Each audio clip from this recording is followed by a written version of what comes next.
पडल्यानंतर चेंडू अगदी आतमध्ये आला आणि इथून डॉट बॉल आपल्याला पाहायला मिळेल. 3 चेंडू आतापर्यंत झालेत, एकही धाव खर्च केली नाहीये, एक विकेट त्यानं मिळवला. चांगली गोलंदाजी साकारतो खऱ्या अर्थानं ओमकार हा गोलंदाज आपल्याला पलसदरी टीम कडनं. दीपक 11 ओमकार टीम, दीपक 11 पलसदरी टीम आपल्याला पाहायला मिळते. हा फटका दर्जेदार ताकदीचा वापर, चेंडू हवाई सफर, षटकार.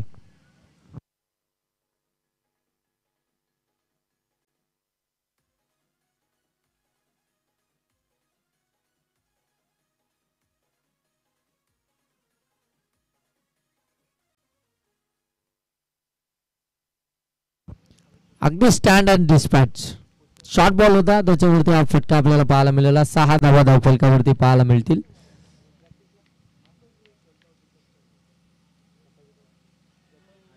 या ठिकाणी आपण पाहतोय चुकी घडली पाठीमागे. नितीन पवार चेंडू मागे धावतात तोपर्यंत कंप्लीट होतील 2 धावा प्लस व्हाईट बॉल. 3 धावा धावफलकावरती, म्हणजे एकंदरीत आता संघ जाऊन पोहोचलाय 9 वरती. 27चं टार्गेट आहे. पहिल्या 3 चेंडूंवरती धावा येत नव्हत्या, परंतु 4थ्या चेंडूवरती षटकार आला रोहिदाच्या बॅटमधून. त्यानंतर मात्र गोलंदाजानं चुकी केली, व्हाईट बॉल फेकला, त्याच्यावरती आल्या 2 धावा. एकंदरीत संघाची धावसंख्या झाली 9. पहिलं षटक प्रगतीपथावरती आहे, टार्गेट आहे 27चं.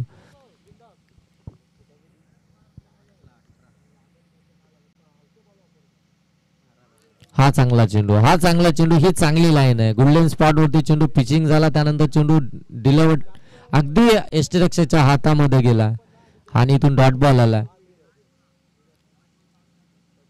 शेवटचा चेंडू बाकी आहे. अगदी पहिल्या षटकामधील 9 धावा धावफलकावरती आहेत. रोहिदास स्ट्रायकिंग गेन वरती, नॉन स्ट्राईक गेन वरती आपल्याला पाहायला मिळते मच्छिंद्र. इथून या दोन्ही फलंदाजांना खऱ्या अर्थानं ही संघाला सावरण्याचं काम मात्र करायचं.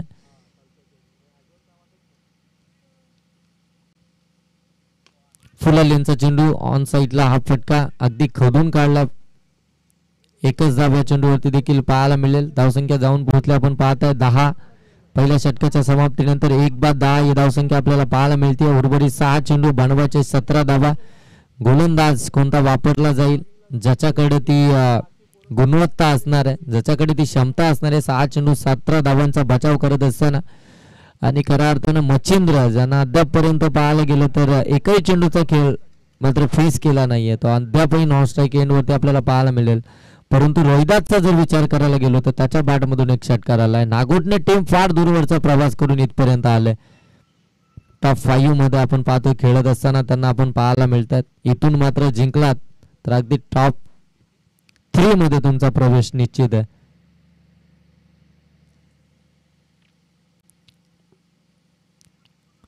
इथून मात्र पराभूत जरी झाला तरी किमान एक ट्रॉफी तुम्हाला लागू आहे. परंतु प्रत्येकाचं स्वप्न असतं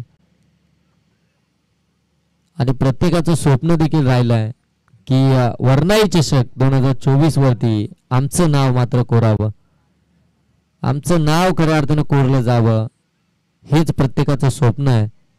आणि ते स्वप्न घेऊन खऱ्या अर्थानं प्रत्येक जण या टुर्नामेंट मध्ये उतरला. पहिला चेंडू आउटसाइड ऑफ स्टंप आपल्याला पाहायला मिळतोय. लाईन चेक केली, त्यानंतर मात्र डिसिजन आला, व्हाईट बॉल अंपायर सांगतात.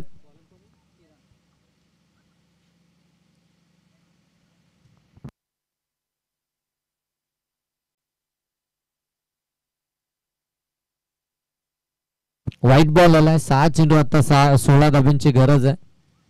पहिला चेंडू या ठिकाणी आपण पाहतोय गोलंदाज किरण पवार ज्यानं मात्र व्हाईट फेकलाय. 6 चेंडू आता 16 ची गरज आहे. एक एक चेंडू निर्णायक आहे, खऱ्या अर्थानं महत्वपूर्ण चेंडू या एक एक आपल्याला इथून पाहायला मिळेल.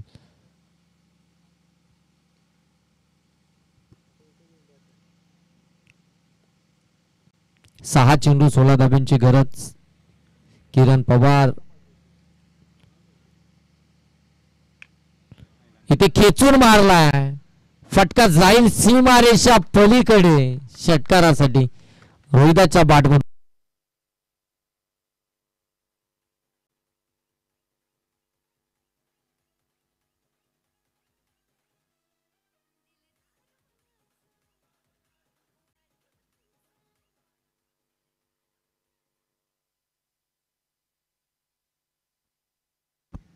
5 चेंडू आणि आता 10 धाबांची गरज आहे. 17 धावा धाव फलकावरती.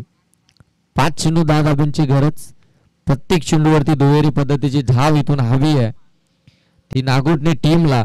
परंतु रोहिदास अगदी आक्रमक बॅटिंग मैदानामध्ये साकारतं. पुनश्च मोठा फटका कन्वर्ट करायच्या नादामध्ये इथून आपण पाहताय आणखीन एक अव्वंतर चेंडू इथून पाहायला मिळतं.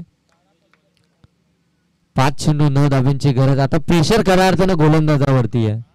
जिथे पहिल्या 6 चेंडूंमध्ये प्रेशर फलंदाजी करणाऱ्या टीमवरती होता, रोहिदास वरती होता, परंतु पहिल्याच चेंडूवरती षटकार आला, 2 अव्वंतर चेंडू आले आणि जो प्रेशर होता तो मात्र आता हटला गेला.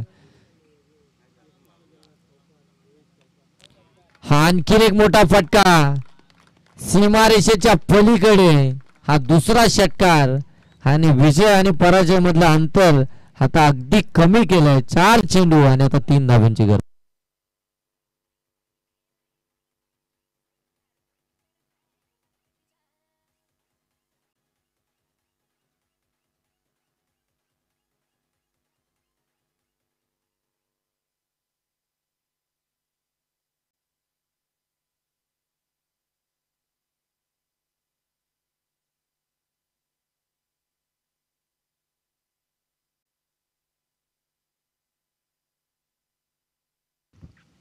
हा चांगला चेंडू. आता 3 चेंडू आणि बनवायच्या 3 धाबा. 3 चेंडू 3 धाब्यांची गरज. डॉट बॉलची गरज आहे. तो डॉट बॉल आलाय. 3 चेंडू 3 धाब्यांची गरज आहे. चांगली गोलंदाजी साकारावी लागेल फलंदाजी टीम कडनं. पुनश्च कमी गतीने टाकला होता, पीक केलाय. अगदी साइड स्क्रीन वरती जाऊन चेंडू आदळलाय. हा विजय षटकार आलाय फलंदाज रोहिदासच्या बॅट मधून आणि ते मात्र टॉप 3 मध्ये प्रवेश दाखल केलाय. तो नागितने टीमनं